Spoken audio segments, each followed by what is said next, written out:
It's important when developing a riparian buffer to develop a strong, thick root system to maintain the integrity of the riverbank. Otherwise, the bank is vulnerable to washouts, like this severe case, which can lead to sediment pollution of the water and destruction of the habitats of some species. A great way to limit the chances of this is to do live staking. The live stake itself is shown here, which is the branch of a plant that's native to the area where the riparian buffer is, and this is what gets planted almost fully into the ground. The live staking process is simple. Pound rebar into the ground to create a pilot hole, then plant the live stake with the angled end in the ground. The angled end encourages root growth, which is a critical part of live staking.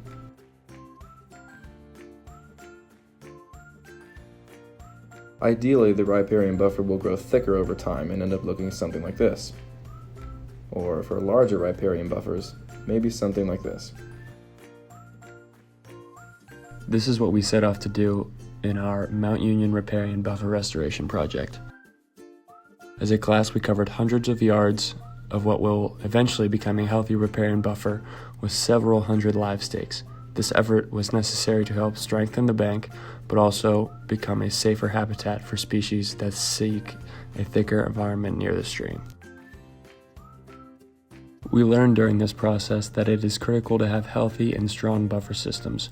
Their quality doesn't just depend on how wide or long they are. It is also important to consider how durable and protective they will be for the longevity of the river and the species that inhabit it.